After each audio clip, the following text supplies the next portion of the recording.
Hello guys, അപ്പോൾ ഇന്ന് രാവിലെ തന്നെ എങ്ങോട്ടാണെന്നല്ലേ, വേറെ എങ്ങോട്ടും അല്ല കേട്ടോ. നമുക്ക് സ്ഥിരം അറിയാവുന്നൊരു സ്പോട്ടാണ്. ഇതൊന്നും ഒരു കോഴിക്കോടുകാർക്കൊരു പുത്തരി അല്ലാത്ത നമ്മുടെ സ്വന്തം കാപ്പാട് ബീച്ചിലേക്കായിരുന്നു കേട്ടോ ഞാൻ പോയിട്ടുണ്ടായിരുന്നു.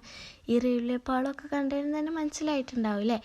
അങ്ങനെ അത് ഞാൻ പോയി അവിടെ എത്തി. ഞാൻ പോയിട്ടുണ്ട് എന്തിനാന്ന് വെച്ചാൽ സ്കേറ്റിങ്ങിനായിരുന്നു കേട്ടോ. ഞാൻ 4 വർഷമായി സ്കേറ്റിങ് ചെയ്യുന്നത് കേട്ടോ. അപ്പോൾ ഇപ്രാവശ്യം എനിക്ക് ചാമ്പ്യൻഷിപ്പ് പോകാനുള്ളത് കൊണ്ട് തന്നെ എനിക്ക് പ്രാക്ടീസ് ഉണ്ടായിരുന്നു. ലാസ്റ്റ് പ്രാക്ടീസ് ആയിരുന്നു ചാമ്പ്യൻഷിപ്പിന് മുമ്പുള്ള. അങ്ങനെ പോയി ഞങ്ങൾ കുറച്ച് വാമപ്പൊക്കെ ചെയ്ത് ഷൂസ് ഇടാതെ തന്നെ സ്പോർട്സ് ഷൂ ഇട്ടിട്ട് പിന്നെ ഞങ്ങൾ ഷൂസ് ഇട്ട് ചെയ്യാൻ തുടങ്ങി കേട്ടോ. കാരണം ഞങ്ങൾ ലേറ്റ് ആയതുകൊണ്ട് തന്നെ പെട്ടെന്ന് ഷൂസ് ഇട്ടിട്ടുണ്ടായിരുന്നു. എല്ലാവരും വീഡിയോ എടുക്കാൻ ടൈം കിട്ടിയില്ല, സോറി. പിന്നെ ഞങ്ങൾ പറഞ്ഞ് മാഷ് എന്തൊക്കെയോ ചെയ്ത് അങ്ങനെ ഇങ്ങനെയെന്നൊക്കെ പറഞ്ഞാൽ ഞങ്ങൾ കുറേ അതൊക്കെ ചെയ്ത് പ്രാക്ടീസ് ചെയ്ത് നോക്കി. പിന്നെ റെഡി ആകുന്നില്ല ഗെറ്റ് സെറ്റ് എന്നൊക്കെ പറയുമ്പോൾ അവിടെ നിന്ന് വിളിക്കുന്ന പോലെ തന്നെ. പിന്നെ കുറച്ച് ഫ്രീ കിട്ടിയ കടൽ കാഴ്ചകളൊക്കെ കണ്ട് നമുക്ക് നല്ല ഫ്രഷ് ഫിഷ് കിട്ടി കേട്ടോ. അമ്മ അവിടെ മീൻ പിടിക്കുന്നിടത്ത് പോയി വാങ്ങി.